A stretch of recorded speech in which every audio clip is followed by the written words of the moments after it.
అనుదేశాల ధాటికి ధీటుగా నిలబడే శక్తి కోసం భారత్ నిశ్శబ్దంగా గట్టిగా అడుగులు వేస్తోంది.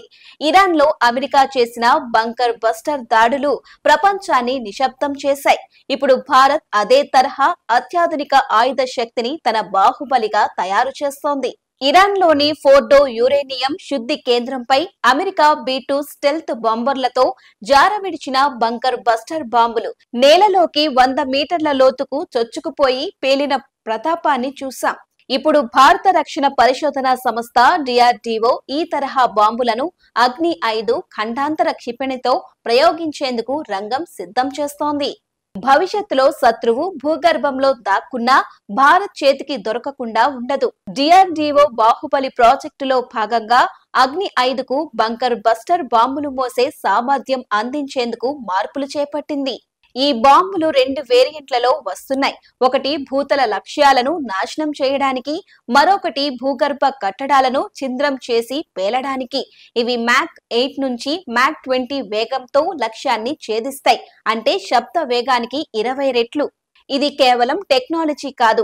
ఆపరేషన్ సింధూర్ సమయంలో భారత వాయుసేన పాకిస్తాన్ కిరానా హిల్స్ లో భూగర్భ అణు కేంద్రాలపై దాడి చేసిందన్న వార్తలే ఇప్పుడు ఈ తరం బాంబుల అవసరాన్ని మరింత స్పష్టం చేస్తున్నాయి.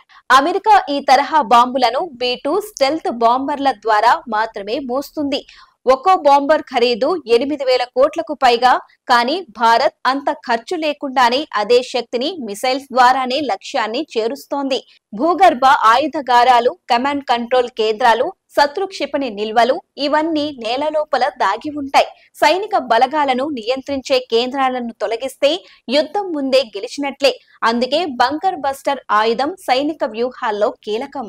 చైనా, పాకిస్తాన్ వంటి దేశాలు వరుసగా శాస్త్రాల కలపతో బలపడుతున్న వేళ భారత్ శక్తి చూపటం కాదు, శక్తిని సృష్టించడం అనే వ్యూహాన్ని అవలంబిస్తోంది. ఇది ప్రతిసారి మించిన సామర్థ్యం కాదు, కానీ అవసరమైన స్థాయికి మించిన ప్రభావం. ఇంకొన్ని నెలల్లో ఇవి భారత ఆర్మీ అమ్ముల పొదిలో చేరబోతున్నాయి. Deep earth penetrating warhead, make in India technology స్వదేశీ నిఖార్సైన అస్త్రంగా మారబోతున్నాయి. శత్రువు ఎంత లోతుగా దాగినా భారతం ఆయుధాల శక్తి అలా లోతుగా చొచ్చుకుపోతుంది. ఇది భారత భద్రతకు కొత్త అధ్యాయం. ఇది శబ్దం కాదు, శక్తికి నిదర్శనం.